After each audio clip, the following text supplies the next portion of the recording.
Good afternoon, everyone. Thank you for joining us here for KREM 2 News First at 4. I'm Whitney Ward. We begin right now with breaking news out of central Washington. There are level 3 leave right now evacuations in place for homes in the Soap Creek area near Moses Lake. This is because of a fast-moving wildfire. According to the Grant County Sheriff's Office, that fire is burning off of State Route 28. Again, this is right near Soap Lake. The Department of Natural Resources says it's about 6 miles west of Moses Lake. Take a look at the map so you can see where exactly you're looking.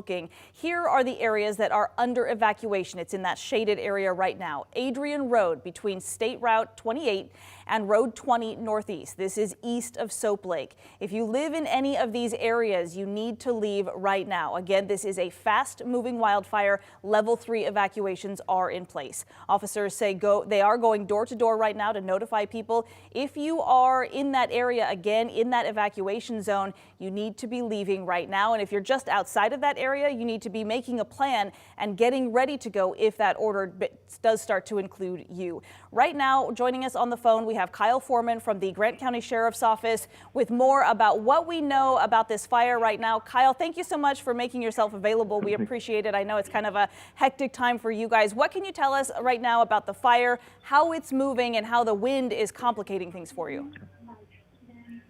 Hi, Whitney. I'm at the Emergency Operations Center in Ephrata, where we are working on several different incidents simultaneously.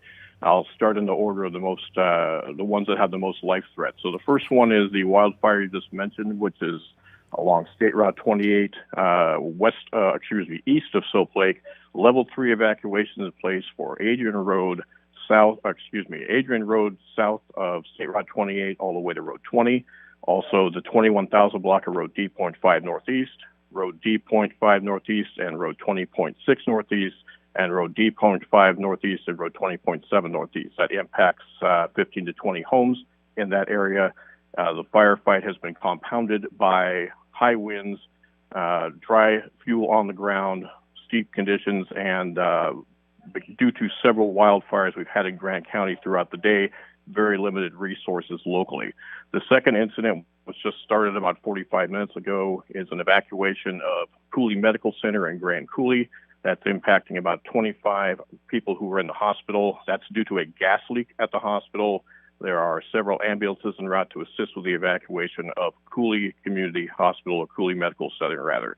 The next fire is burning north of Quincy, along Road 14 Northwest near Road M.5 Northwest. That's about 300 acres and growing.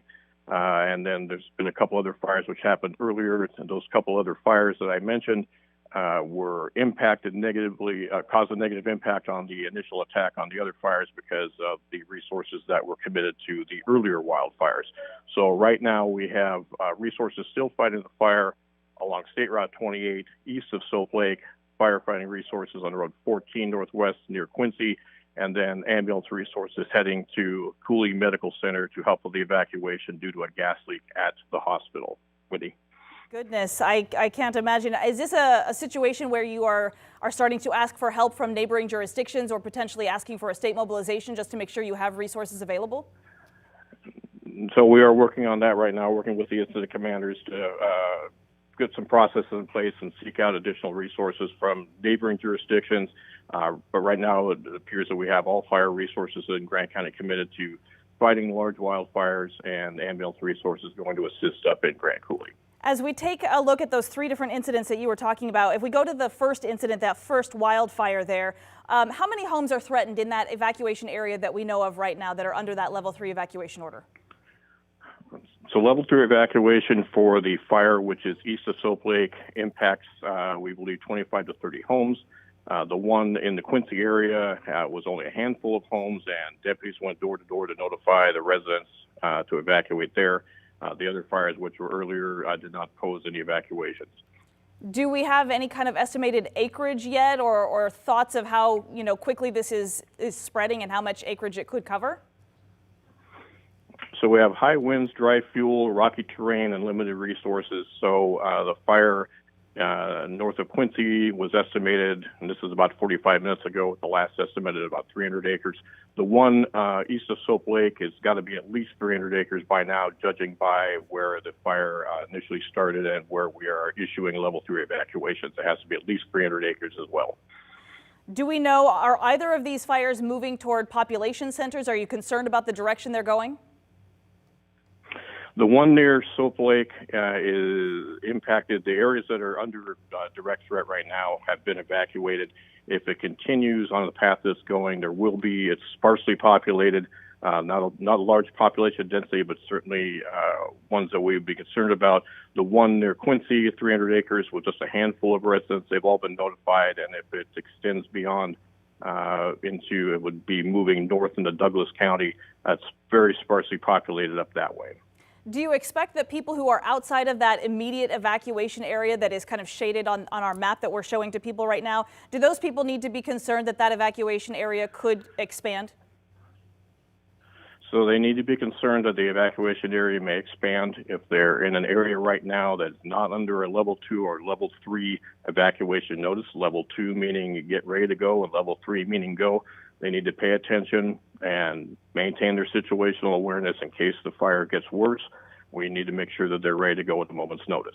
Anything else that you think people need to understand about this, very quickly developing situation there? 3 different situations actually in Grant County tonight. We still encourage people. We know we have a holiday weekend coming up, which involves fireworks. We need people to remain very, very careful with their fireworks, not cause any accidents like this. Too early to know whether any of these fires were caused by fireworks, so I don't want to speculate on that. But what we see right now, with the conditions of the high winds, the super dry fuel we have on the ground, and the hot conditions outside, fires spread very quickly, so everyone needs to do their part to make sure fires don't happen at all. I just quickly want to expand on that because we have had this kind of strange, wet, cool spring, but this is an indicator of how quickly things have already dried out in your area, right? Yeah, the moisture we had just made the fuels grow taller. They're much taller than we usually see, and then the hot weather, of course, is drying them out, so we have a very high fuel load on the ground. Makes it very difficult to fight wildfires when the fuels are that high, and then you add the wind through the Columbia Basin like we have often, and that just compounds the problem. All right, Kyle Forman there at Grant County Emergency Management this evening. Thank you very much for your time, and we will certainly be checking back in with you throughout the evening. Again, Kyle Forman, thank you so much. All right, let's now check in with our chief meteorologist, Jeremy Lagoo, as we are talking about the high winds that we definitely felt. And in some areas, it might have just felt like kind of breezy conditions. But I know outside there, in certain areas, the winds are feeling pretty strong. Jeremy, what do we know about the winds and how long they're going to continue through the evening? You know, Whitney, it's one of those ones that as a storm moves by off to our north, it's almost the perfect way for us to get a very breezy day. It's a unfortunate situation as we move into the evening. Take a look here. You can see this layer down along the horizon. That's actually some dust being kicked up by some of the wind across the region. And when it comes to those wind gusts, they stay rather strong right into this evening. Not until well after the sun goes down do we see wind die to the point that it becomes negligible. We are going to continue to see gusts up over 30 miles per hour, and as the sun goes down, that'll drop to about 20 and then eventually into the teens. When it comes to that wildfire, wind is blowing it predominantly out of the west. We call those westerly winds, and that is going to continue to drive that fire farther to the east. So basically, in that shaded area that you saw, areas to the east face the threat of that fire as it moves with some of this strong wind. Right now, temperatures are in the 80s, and if you move out into central Washington, it's mid to upper 80s. So it's warm, it's dry, it's windy. Exactly what you don't want when it comes to fueling some of those wildfires. And as you heard mentioned, when it comes to our cool, wet spring, that only adds fuel to the fires with the grasses and brush growing so much higher than in years past. Whitney? Absolutely. All right. Thank you very much, Jeremy. We'll continue to track both of these conditions as well as those 3 developing breaking news situations in Grant County. In the meantime, in other top stories tonight, Spokane taking a major step forward last night on a new homeless shelter. City council members approved a lease agreement to rent a building on East Trent. It will house up to 250 men and women 24 hours a day. The city is signing a 5-year contract with the building's owner and will pay more than $1.8 million in rent and operations costs. That price tag, though, does not include all of the wraparound services that will also be located on site. The main goal, of course, is to provide hundreds of low-barrier beds and 24/7 services to the hundreds of people who are currently sleeping on sidewalks and in tents all across the city. Now, once that trench shelter opens and hundreds of beds do become available, the city could start to enforce an ordinance that prohibits camping on public property. That comes as the homeless camp near I-90 in Freya right now continues to grow. Spokane City Council President Brian Beggs is now looking to revise a 2018 city ordinance that would address illegal camping. He says the community has called for a solution to growing tent cities across the area. He says the best solution is to provide more housing, but without enough resources to meet the need, people will still be unsheltered. So this ordinance would prohibit camping in certain areas. Beggs says this will limit the visibility of camping tents, that people would be unable to camp under and within 100 feet of downtown, railroad viaducts, in city parks, within 35 feet of the Spokane River of Latah Creek, as well as in areas that would pose health and safety risks. Beggs says the community is calling for this ordinance to be rediscussed, but makes note that this will not change anything overnight. The community is demanding that we bring it up now and say, okay, put your best legal brains to work and see what you can do to improve the situation. I don't pretend that we'll ever get to zero, but it could be way less, and hopefully homelessness will be rare and it will be brief. So the 2022 Spokane point-in-time count reports more than 800 people are currently unsheltered in the city of Spokane. And until shelter space can be made to accommodate all 800, downtown camping is not illegal. But with this new ordinance, the city would still be able to limit camping, again, in certain areas like under viaducts, in parks, and near the river and Latah Creek. The council is gathering feedback on this and will be asking neighborhood councils for their feedback as well. And we will certainly keep you updated as those discussions progress. New at 4 tonight, public records from the city of Coeur d'Alene detail the known presence of Patriot Front in the community at least a year ago. Patriot Front is that group with white nationalism ties. More than 2 weeks ago, Coeur d'Alene police arrested 31 members of that group from in the back of a U-Haul. Police said those men planned to start a potentially violent riot at a pride celebration. KREM 2's Amanda Rowley is sharing now what we've learned from the 1,200 pages of public records and how the community is now reacting to those events today. Amanda? Yeah, today a nonprofit organization by the name of Property of the People released more than 1,200 pages of public records from a request that it filed with the city of Coeur d'Alene, specifically regarding Patriot Front. Now, the records detail the hate group's presence in the city and on the North Idaho College campus last year. Now, the first report mentioning the hate group dates back to May 2021. According to the public records, NIC staff reported noticing stickers and vandalism referencing the hate group on campus and reported to police. Reports of these stickers continue to come in throughout the summer months. In fact, one email from a city maintenance worker even says he removes 15 stickers from McEwen Park. Now, this tells us the city and Coeur d'Alene police were at least aware of the group trying to establish a presence in the Coeur d'Alene area last year.